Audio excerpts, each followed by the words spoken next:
Attention. Yes, sir!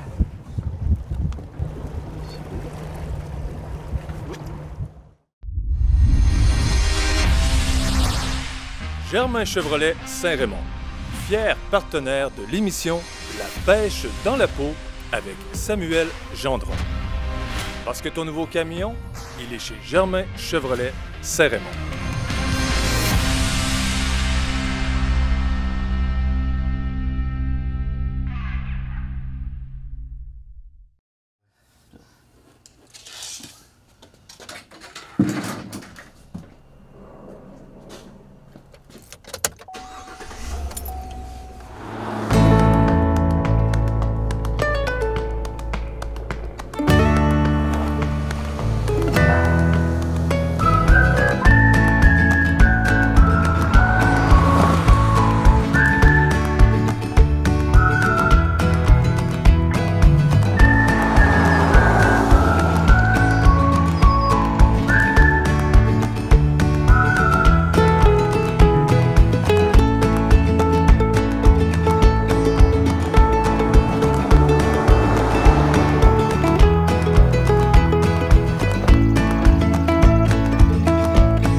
En route pour la Gaspésie. Hey, là, je suis content. Là, j'ai hâte. Un de mes coins préférés au Québec l'été, la baie des Chaleurs. J'aime la place, j'aime l'eau, j'aime les gens, j'aime les poissons que je peux pêcher là-bas. C'est un petit coin de paradis. J'ai vraiment hâte de vous montrer ça. Ça va être quelque chose de super beau.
Le plus dur, je dis tout le temps, c'est de trouver le premier.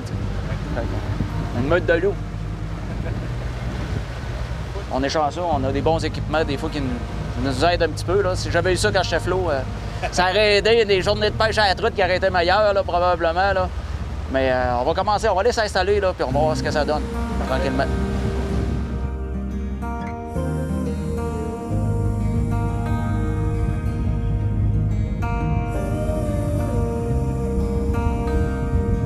La technique qu'on va utiliser, c'est vraiment là, la traîne pour trouver des bandes barrayées.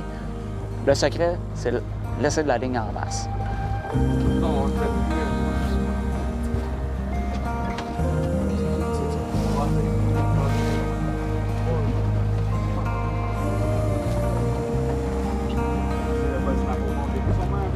Laisse une petite tension sur ton fil. On ne veut pas ramasser des homards, là. On veut vraiment ramasser des barrayés. Là, on a du bleu là, on a le vert macro. Non, mais il y en a un sur le vert macro, on n'a pas le rose. On prendrait un rose flash. Là. Déjà dans le jus. Et là, on regarde même pas les lignes. Comment on va savoir si ça mord? Je vais l'entendre. Je vais l'entendre. Elle dit... Les clutches en barre. Un barrayé, là, ça attaque d'un coup sec. C'est pas une petite touche, là. C'est pas une petite affaire, là, subtile. Barrayé, ça attaque franc, sec. Il part avec. Ouais, ben c'est pour ça qu'on prend des bonnes cannes aussi, quand même, assez raides, là. Tu sais, souvent dans le médium AV, là, c'est C'est ce qui est super, là. Fait que ça se fait tout seul, puis lui, il part avec. Comme un voleur. Comme un voleur. Les fous de bassin qu'on voit, là, ça arrive directement de l'île Bonaventure. Ils viennent se nourrir partout dans la baie, même jusqu'à sa côte nord. Ils font beaucoup de millage pour se gaver, pour retourner après ça aller nourrir les petits. Malheureusement, c'est ça. Ils sautent sur nos lignes, ils pensent que c'est des poissons, puis ils plongent, puis ah ouais, en bas. On le net, on le déprend, mais c'est comme un alligator, hein? Faut que tu y tiennes la bête comme il faut, parce que si tu te fais snapper, là, aïe, aïe, aïe! Ça va prendre la vague.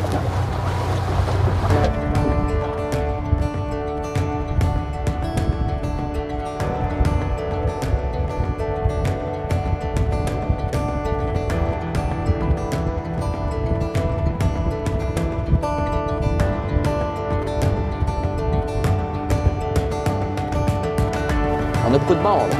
On a beaucoup de bords. C'est une journée vagueuse. Faites tenir vos cannes, là, ça se peut que ça snap, Alexandre. Prends ton temps, prends ton temps.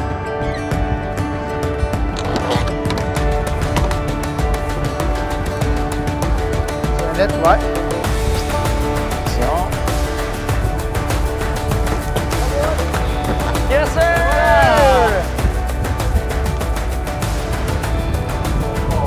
Oui.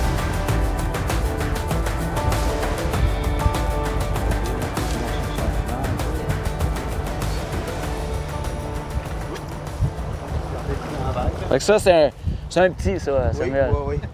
Fait que ça va retourner à l'eau. Ouais.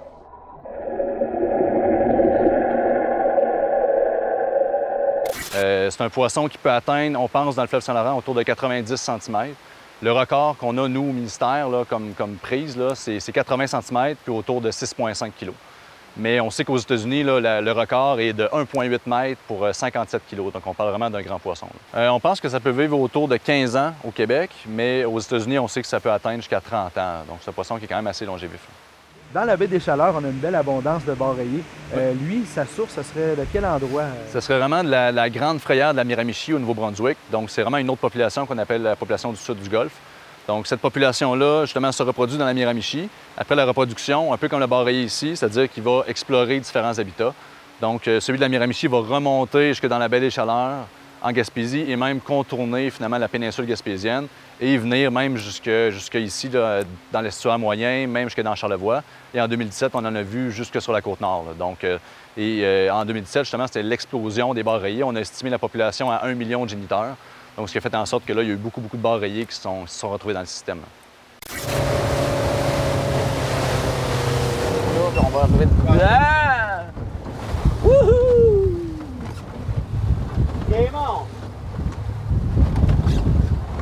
On a déjà snappé un thon rouge. Pour vrai? Entre 6 et 700 livres. Mais tu sais, c'est pas habituel. Mais tu sais, c'est des surprises. Saumon, truite de mer. Fait que tu sais jamais ce qu'il va y avoir au bout. Ça, c'est un autre petit thrill aussi, tu sais. Mais c'est sûr qu'un thon, oublie ça, là. Non, c'est pas voulu. C'est pas un combat, là. C'est unidirectionnel. Tu le suis le plus longtemps que tu peux. Ah, même pas. Ça fait 10 pack. Ça dure à peu près 4 secondes. Bien, ça peut aller jusqu'à 70 km/h à pleine vitesse, un thon. Puis ça pèse entre 600 et 1000 livres. Avec nos petites cannes, là, il n'y a pas grand-chose à faire. Là. Ça, c'était arrivé dans la baie des Chaleurs. Une petite fille de 10 ans, avec un de nos guides, Pascal, l'année passée. Petite fille est en train de pêcher du maquereau. Sur le bord du bateau, le thon est venu, ramasser le maquereau, parti avec le leurre, la ligne. Puis elle a eu la peur de sa vie.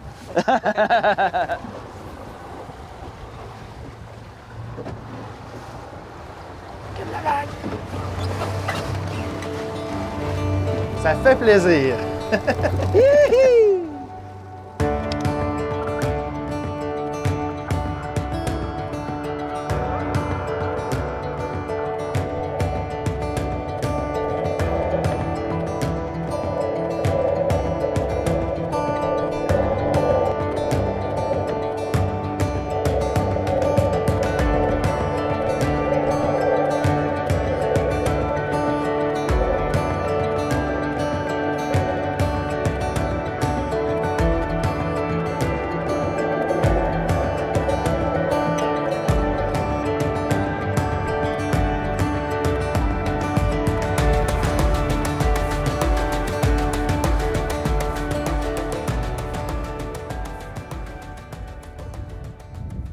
Donc, les bords qu'on peut garder, là, Samuel, là, c'est vraiment là, entre 50 et 65 cm. Là, tu vas me dire, c'est pas un gros jeu, mais ils sont souvent là-dedans. Tu vois, là? Ouais, avec la bouche fermée, pas la bouche ouverte. Exactement. Fait que tu vois, lui, il mesure exactement 62. Fait que, c'est gardable. On sait qu'est-ce qu'on va manger, hein?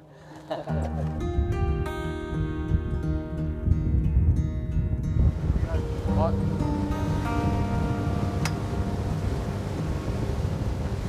C'est que moi, j'ai été assistant à la protection de la faune pendant une couple d'années. Oui. OK? Fait que tu comprendras que mes clients n'étaient pas nécessairement de bonne humeur toujours. T'sais? Quand j'allais voir un autre bateau, ben c'était parce que ça va pas bien. J'étais un petit peu tanné de ça, mais j'aimais être sur l'eau, puis j'aimais côtoyer le monde de la pêche, puis le monde de la faune, puis tout ça. Fait que je me suis dit, puis ça c'était ici, j'ai été au Lac-Saint-Jean, puis je me suis dit que en Gaspésie, c'est quelque chose qui existe pas vraiment, ou si ça existe, je n'ai pas entendu parler beaucoup. J'ai commencé à faire mes recherches, puis dans toute la baie, il n'y avait aucun guide de pêche. Il y avait beaucoup de guides de pêche pour les rivières à saumon, sur la Grande Cascapédia, toutes les grandes rivières, la rivière Bonaventure, plein de guides partout. Mais sur la mer, pourtant, un plan d'eau qui a du poisson comme ça, aucun guide. J'ai dit, bon ben, j'ai trouvé. Fait que c'est à partir de là, dans le fond, là. Ça là, encore là. Ouais, il faut pas juste les voir. On va les voir de plus proche. La pression. Ah oui, il fait 50. 51,5.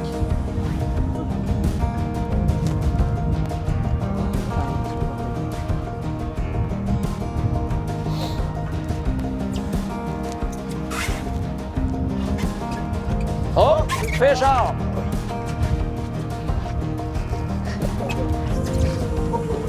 Wouhou! Ça va-tu être un doublé?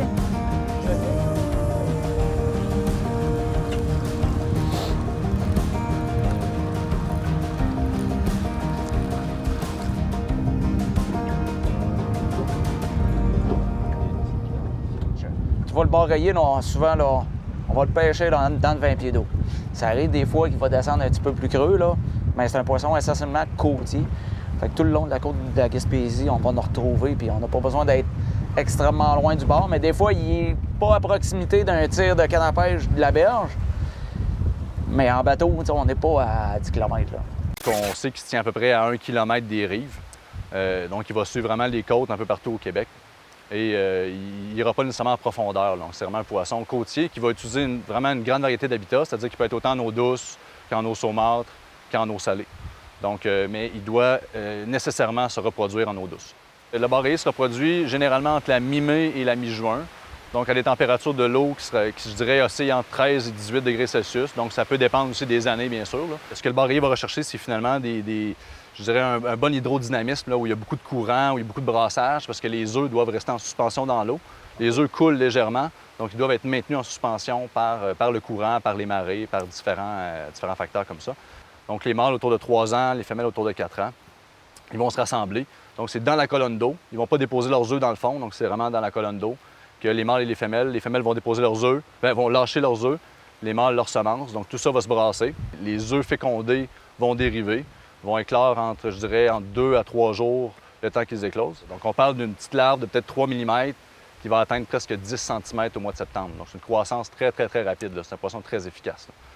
Puis, on a estimé qu'à peu près pour 10 000 œufs fécondés, on aurait à peu près un bar rayé.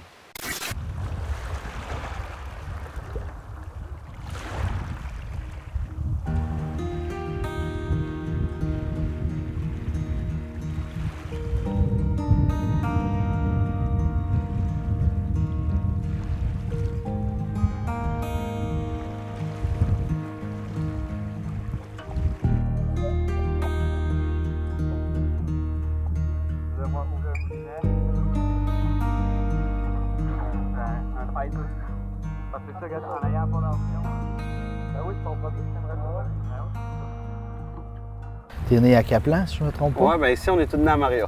On est tous nés à l'hôpital. Ouais, mais je viens de Caplan. Mes deux grands-pères sont pêcheurs pas mal. Puis c'est un peu moi qui a Ça a comme sauté une génération un peu. Mon père a pêché, sait pêcher.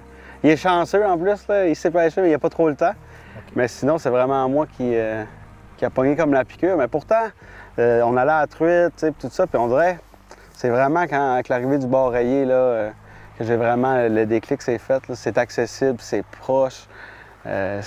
On pêche dans des cartes postales, là, le paysage est à couper le souffle. Il n'y a pas un coucher de soleil de pareil. C'est vraiment...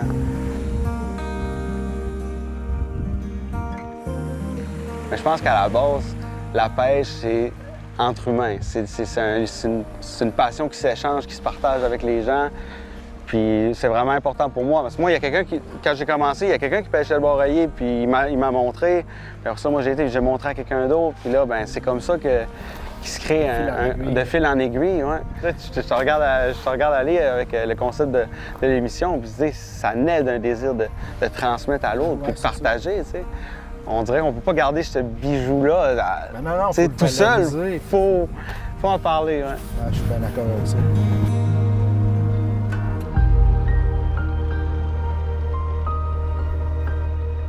Là, moi, j'étais bien stressé au début. Là. Je chauffais une petite chaloupe, tout ça. Mais là, j'embarque sur un 24 pieds. Puis, quand on pêche, nous, si t'en prends pas, ben, on le sait que c'est la pêche. Mais là, d'aller pêcher avec des clients, je me disais, hey, là, j'étais stressé. Puis, à la minute qu'un client, ben, a pris un poisson, c'était fini. Hein? Un autre déclic. Là, j'ai fait, ben mon Dieu, là, j'ai la patate qui me bouche. Le feeling est encore meilleur que quand moi, j'en ai un sur la ligne. Là.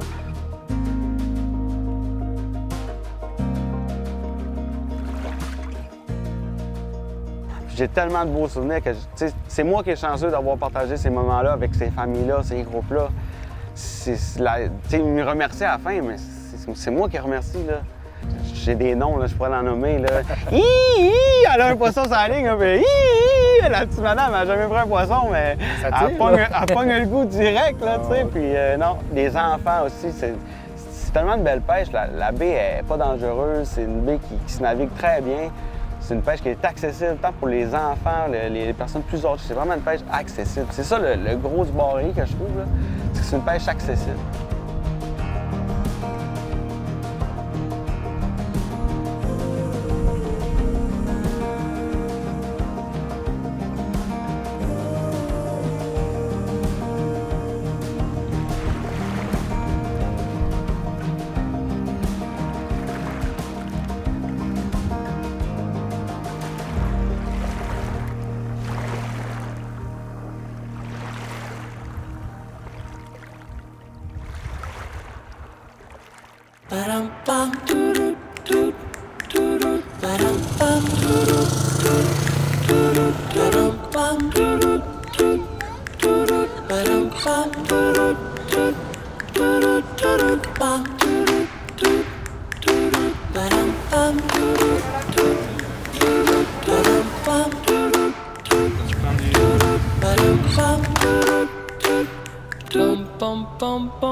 La pêche dans la peau, c'est une émission à la station CJSR.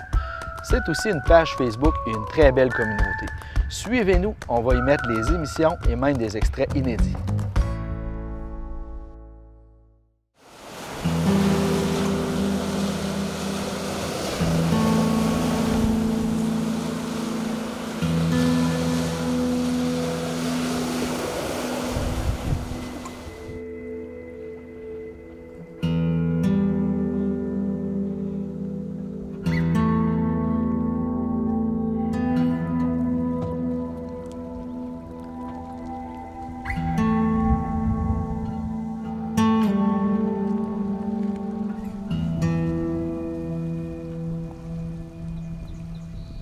J'essaie de toujours arrêter aussitôt que j'ai une chance pour venir ici.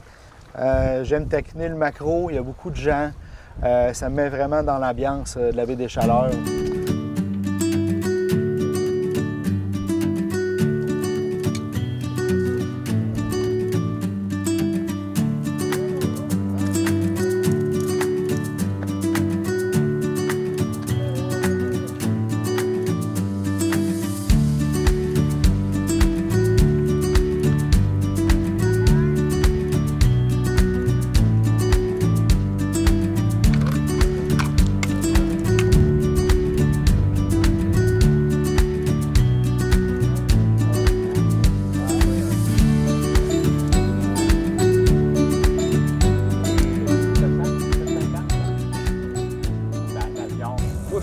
Anticosti.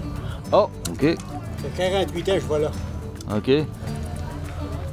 Toi, tu voulais-tu un setup à macro complet pour essayer d'en pêcher plusieurs? Ben, j'ai plus d'hameçon, c'est notre dernier. Ah, j'en ai fait. Ouais? Ouais. OK. Ouais. Ça, dans le fond, c'est si tu veux pêcher la plie ou la truite à ligne morte. La plie. Oui, c'est un poisson plat. Ouais, on pêche ça ici. Oui. Ah Dans le bon? fond, tu lances ta ligne, tu laisses ta ligne là, puis ça mord. C'est un poisson plat à 2 yeux. Puis c'est dans le fond, ça, c'est ça? Oui. OK. Puis ça, tu pêches ça avec du verre de terre. OK. Puis toi, tu pêches depuis longtemps? Je pêche depuis à peu près 4 ans. OK. Je me suis découvert cette passion-là. Je me suis toujours dit, j'ai pas besoin de psychologue, moi, dans la vie. J'ai besoin de la pêche, c'est bien en glace. Fait que l'hiver, je pêche à la glace, puis l'été, ben, je pêche ici.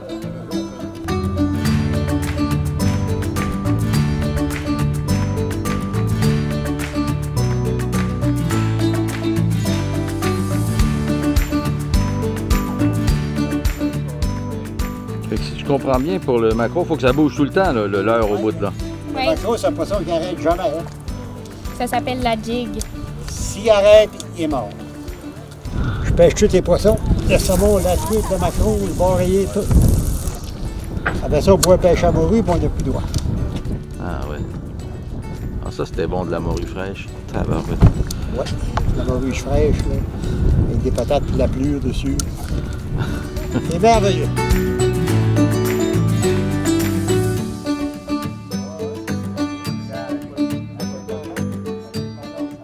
Tout le monde apprend à se connaître, puis les touristes embarquent, puis on parle aux touristes, puis On parle au caméraman. on parle au caméraman. On fait du social. C'est ça.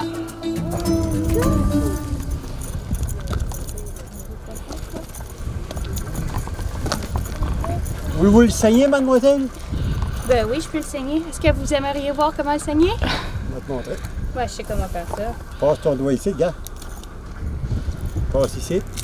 Oh boy. OK, lui, c'est un vrai de vrai. OK. Puis après ça, il faut que tu le coupes de là à là. Veux-tu que je le rouvre? Tu peux bien. Pas, il m'empêche. Est-ce que vous en mangez, vous autres? Ah ben, je l'aurais gardé, mais entier. Mais, Oh! ouais. Ben, il va être déjà prêt pour la Ouais, c'est cuisine. parce que quand je les congèle, c'est moins bon quand je les garde pas entiers. Mais... Mais là, sous vide. Tu veux de mettre de ta couleur? Ah, j'ai pas de couleur, j'aurais ça. Je vais te le reporter même dedans.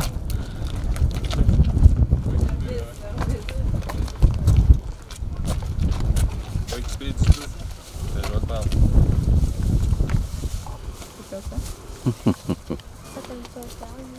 Bonjour, mademoiselle. Ça va bien? Vous et tout? Ça va bien? Les mouches sont piquées, hein? Eh boy, oui. Les petites filles de la ville, c'est ça, hein? Ah, il faut manger. Merci, monsieur.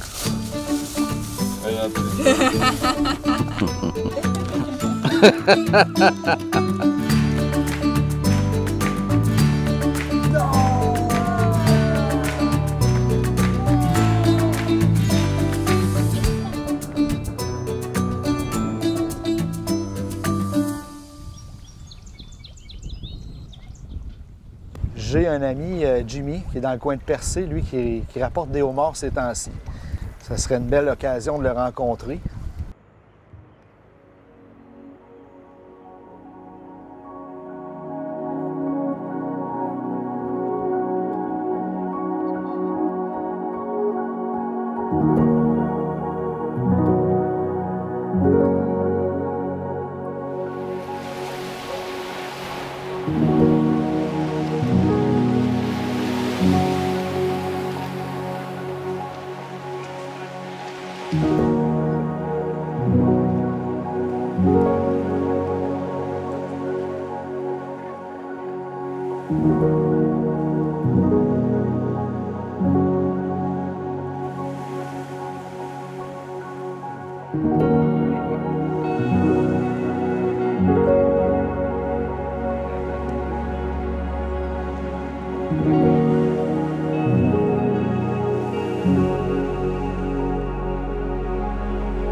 C'est une très bonne année, je suis très satisfait de ma saison. Il m'en restait 270 à sortir de l'eau. Y avait-tu des homards dedans? Oui, c'est très bon. Ça regarde bien pour l'année prochaine. Et comment ça marche, les quotas? As-tu une zone à toi? Oui, chaque pêcheur a sa zone. Puis nous, c'est 68 jours de pêche, beau temps, mauvais temps. Okay. Mais tu peux être plusieurs pêcheurs dans la même sous-zone. Moi, je suis dans la 20A4, qui est la zone de percée. C'est une des bonnes zones. Puis, tu sais, j'étais chanceux un peu. Je regardais, tu sais, c'est dur d'avoir les permis des fois que tu veux parce que quand le père vend, souvent, s'il y a un garçon, bien, il y a de la relève. Fait que, ben moi, j'ai spoté une personne en particulier. Puis lui, ben il n'y avait pas de relève. Fait qu'à un moment donné, je lui ai demandé plusieurs fois. Puis à un moment donné, il m'a dit, ben si tu veux l'avoir, c'est aujourd'hui qu'on fait les papiers. Ça fait que ça a commencé de même. Mais avant, je pêchais dans le coin de Chandler. Ah, OK. Puis cette année, c'est ma 18e année. Okay. Ouais.